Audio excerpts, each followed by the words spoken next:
ಬಾಗಲಕೋಟೆಯಲ್ಲಿ ಕಲ್ಲು ತೂರಾಟ ಪ್ರಕರಣಕ್ಕೆ ಸಂಬಂಧಪಟ್ಟಂತೆ ಪಂಕಾ ಮಸೀದಿ ಬಳಿ ಸಹಜ ಸ್ಥಿತಿಯತ್ತ ಜನಜೀವನ ಸಾಗ್ತಾ ಇದೆ. ಈಗ ಒಂದ್ ಸ್ವಲ್ಪ ಓಕೆ ಪರಿಸ್ಥಿತಿ ಬಾಗಲಕೋಟೆಯಲ್ಲಿ ಕಲ್ಲು ತೂರಾಟ ಪ್ರಕರಣಕ್ಕೆ ಸಂಬಂಧಪಟ್ಟಂತೆ ನಿಮಗೆ ಗೊತ್ತಿರೋ ಹಾಗೆ ಶಿವಾಜಿ ಮೆರವಣಿಗೆ ಆಗ್ತಾ ಇತ್ತು, ಶಿವಾಜಿ ಮೂರ್ತಿಯ ಮೆರವಣಿಗೆ. ಆ ಸಂದರ್ಭದಲ್ಲೂ ಕೂಡ ಕಲ್ಲು ತೂರಾಟ ಆಗಿತ್ತು ಪಂಕಾ ಮಸೀದಿ ಬಳಿ. ಸದ್ಯದ ಮಟ್ಟಿಗೆ ಸಹಜ ಸ್ಥಿತಿಯತ್ತ ಜನಜೀವನ ಸಾಗ್ತಿದೆ. ಪಂಕಾ ಮಸೀದಿ ಆವರಣದಿಂದಲೇ ಕಲ್ಲು ಬಂದಿತ್ತು. ಇದೀಗ ಎಂದಿನಂತೆ ನಡೀತಾ ಇದೆ ಪೂಜಾ ಕಾರ್ಯಗಳು. ಶಿವಭವಾನಿ ಹಾಗೆ ಶ್ರೀ ಕೇದಾರೇಶ್ವರ ದೇವಸ್ಥಾನದಲ್ಲಿ, ಶ್ರೀ ಕೊತ್ತಲೇಶ್ವರ ದೇಗುಲದಲ್ಲೂ ಕೂಡ ಎಂದಿನಂತೆ ಪೂಜೆ ಆಗ್ತಾ ಇದೆ. ಸಂತೋಷ, ಯಾಕಂತ ಹೇಳಿದ್ರೆ ಅದನ್ನ ಮತ್ತೆ ದೊಡ್ಡದು ಮಾಡಿಕೊಂಡು ಅವ್ರು ಮಾಡಿದ್ರು ಅಂತ ನಾವು ಮಾಡೋದಕ್ಕೂ ಮುಂದಾಗೋದು. ಅದು ಯಾವುದೇ ಅನ್ಯಕೋಮಿನ, ಅದು ಯಾವುದೇ ಧರ್ಮದವರ ಆಗಿರಬಹುದು, ಅವ್ರು ಮಾಡಿದ್ರು ನಾವು ಮಾಡ್ತೀವಿ. ಒಂಥರ ಪ್ರತೀಕಾರವನ್ನ ತೀರಿಸ್ಕೊಳ್ಳದೆ ಎಲ್ಲ ಸಹಜ ರೀತಿಯಲ್ಲಿ ಮತ್ತೆ ಮರಳಿದೆ. ಬಟ್ ಯಾರು ಮಾಡಿರೋದು, ಯಾವ ಕಾರಣಕ್ಕೆ ಮಾಡಿರೋದು ಸಂಬಂಧಪಟ್ಟಂತೆ ಈಗ CCTV ದೃಶ್ಯಾವಳಿಗಳು ಅಥವಾ ಆ ಸ್ಥಳೀಯರಿಂದ ಸೆರೆ ಹಿಡಿಯಲಾದ ಕೆಲವೊಂದಷ್ಟು ವಿಜುವಲ್ಸ್ ಇದೆಯಲ್ಲ, ಪತ್ತೆ ಹಚ್ಚಬೇಕು. ಯಾಕಂತ ಹೇಳಿದ್ರೆ ಬಹಳ ಚೆನ್ನಾಗಿ ಹೋಗ್ತಾ ಇರುವಂತ ಎಲ್ಲ ಏನು ಆ ಕ್ರಮದಲ್ಲಿ ಹೋಗ್ತಾ ಇರುವಂತದನ್ನ ಹಾಳು ಮಾಡ್ತಾರಲ್ಲ, ಈ ಹೆಜ್ಜೇನಿಗೆ ಕಲ್ಲೊಡೆಯುವ ರೀತಿ ಕೆಲಸಗಳನ್ನ ಮಾಡ್ತಾರಲ್ಲ, ಅವ್ರನ್ನ ಫಸ್ಟ್ ಎಡೆ ಮುರಿ ಕಟ್ಟಬೇಕು. ಸದ್ಯದ ಮಟ್ಟಿಗೆ ಪಂಕಾ ಮಸೀದಿ ಬಳಿ ಜನಜೀವನ ಸಹಜ ಸ್ಥಿತಿಯತ್ತ ಮರಳುತ್ತಾ ಇದೆ. ಬಟ್ ಬೇರೆ ಕಡೆ ಈ ಪರಿಸ್ಥಿತಿ ಉದ್ವಿಗ್ನತೆಯನ್ನ ಪಡ್ಕೊಳ್ತಾ ಇರೋದು. ಬಾಗಲಕೋಟೆಯಲ್ಲಾದಂತಹ ಕಲ್ಲು ತೂರಾಟ ಪ್ರಕರಣಕ್ಕೆ ಸಂಬಂಧಪಟ್ಟಂತೆ ಬೆಂಗಳೂರಿನಲ್ಲಿ IT-BT ಸಚಿವ ಪ್ರಿಯಾಂಕ ಖರ್ಗೆ ಹೇಳಿಕೆಯನ್ನ ಕೊಟ್ಟಿದ್ದಾರೆ. ಯಾರೇ ತಪ್ಪು ಮಾಡಿದ್ರೂ ಕೂಡ ಕ್ರಮ ಖಂಡಿತ ಅನ್ನೋದಾಗಿ ಪ್ರಿಯಾಂಕ್ ಖರ್ಗೆ ಹೇಳಿದ್ದಾರೆ.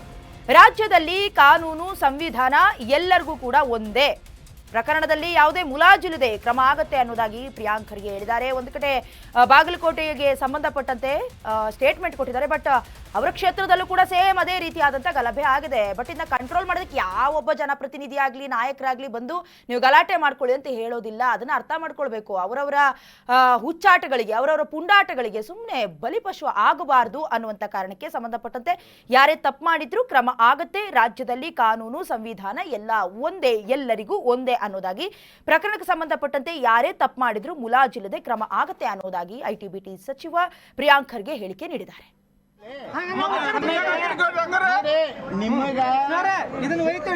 ಸೆಕ್ಯೂರಿಟಿ ಸಲಾಗೆ ನಿಮ್ ಒಳ್ಳೆ ಸಲಾಗೆ ನಾವು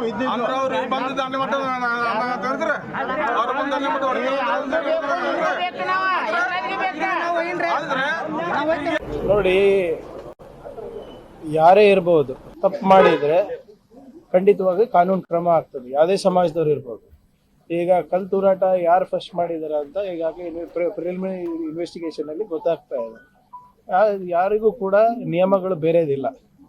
ಕಾನೂನು ಸಂವಿಧಾನ ಕರ್ನಾಟಕದಲ್ಲಿ ಎಲ್ಲರಿಗೂ ಒಂದೇ.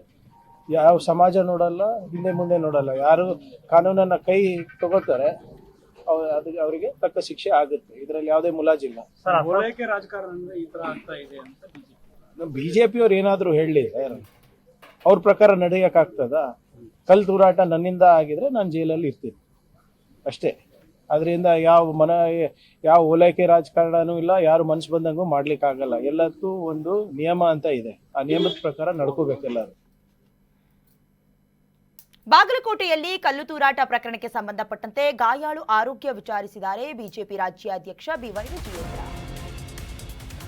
ಈಗಾಗಲೇ ಹಲವರಿಗೆ ಗಂಭೀರ ಗಾಯಗಳಾಗಿದೆ, ಆಸ್ಪತ್ರೆಯಲ್ಲಿ ದಾಖಲಾಗಿದ್ದಾರೆ, ಚಿಕಿತ್ಸೆ ಪಡ್ಕೊಳ್ತಿದ್ದಾರೆ. ಬಾಗಲಕೋಟೆಯ ಕಲ್ಲು ತೂರಾಟದ ಪ್ರಕರಣಕ್ಕೆ ಸಂಬಂಧಪಟ್ಟಂತೆ ಗಾಯಾಳುವಿನ ಸ್ಥಿತಿ ಹೇಗಿದೆ, ಆರೋಗ್ಯ ಹೇಗಿದೆ ವಿಚಾರಿಸಿದ್ದಾರೆ ವಿಜಯೇಂದ್ರ. ಜಿಲ್ಲಾಧ್ಯಕ್ಷ ST ಪಾಟೀಲ್ ಫೋನ್ಗೆ ಕರೆ ಮಾಡಿ ಪ್ರಕಾಶ್ ಅರಕೇರಿ ಆರೋಗ್ಯವನ್ನ ವಿಚಾರಿಸಿದ್ದಾರೆ ವಿಜಯೇಂದ್ರ. ಗಾಯಾಳು ಪ್ರಕಾಶ್ರಿಂದ ಮಾಹಿತಿಯನ್ನ ಪಡ್ಕೊಂಡಿದ್ದಾರೆ BY ವಿಜಯೇಂದ್ರ. ನಿನ್ನೆ ಬಾಗಲಕೋಟೆಯಲ್ಲಿ ಕಲ್ಲು ತೂರಾಟ ಪ್ರಕರಣಕ್ಕೆ ಸಂಬಂಧಪಟ್ಟಂತೆ ಅಂದ್ರೆ ಶಿವಾಜಿ ಮೂರ್ತಿಯ ಮೆರವಣಿಗೆ ಸಾಗ್ತಾ ಇತ್ತು. ಆ ಸಂದರ್ಭದಲ್ಲಿ ಮಸೀದಿ ಒಂದರಿಂದ ಕಲ್ಲು ತೂರಿ ಬಂದಿದೆ ಅನ್ನೋ ವಿಚಾರಕ್ಕೆ ಸಂಬಂಧಪಟ್ಟಂತೆ ಬಹಳ ಉದ್ವಿಗ್ನತೆಯನ್ನ ಪಡ್ಕೊಳ್ತು. ಒಂದಷ್ಟು ಮಂದಿಗೆ ಗಂಭೀರ ಗಾಯಗಳಾಯಿತು. ದೃಶ್ಯದಲ್ಲಿ ಗಮನಿಸ್ತಾ ಇದ್ರಿ, ಆಸ್ಪತ್ರೆಯಲ್ಲಿ ಚಿಕಿತ್ಸೆಯನ್ನ ಪಡ್ಕೊಳ್ತಾ ಇದ್ದಾರೆ. ಸದ್ಯ ಬಾಗಲಕೋಟೆಯ ಕಲ್ಲು ತೂರಾಟ ಪ್ರಕರಣಕ್ಕೆ ಸಂಬಂಧಪಟ್ಟಂತೆ ಗಾಯಾಳುವನ್ನ ವಿಚಾರಿಸಿದ್ದಾರೆ ಕರೆ ಮಾಡೋದ್ರ ಮೂಲಕ. ಅಂದ್ರೆ ಜಿಲ್ಲಾಧ್ಯಕ್ಷ ST ಪಾಟೀಲ್ಗೆ ಕರೆ ಮಾಡಿ ವಿಜಯೇಂದ್ರ ಅವರು ಆರೋಗ್ಯ ಹೇಗಿದೆ, ಸ್ಥಿತಿ ಎಲ್ಲ ಹತೋಟಿಗೆ ಬಂದಿದ್ಯಾ ಅನ್ನುವಂತ ಡೀಟೇಲ್ಸ್ ಅನ್ನ ಪಡ್ಕೊಂಡಿದ್ದಾರೆ. ಗಾಯಾಳು ಪ್ರಕಾಶ್ರಿಂದಲೂ ಕೂಡ BY ವಿಜಯೇಂದ್ರ ಅವರು ಮಾಹಿತಿಯನ್ನ ಪಡ್ಕೊಂಡಿದ್ದಾರೆ, ಆರೋಗ್ಯದ ಸ್ಥಿತಿ ಹೇಗಿದೆ ಏನು ಎತ್ತ ಅನ್ನೋದಾಗಿ.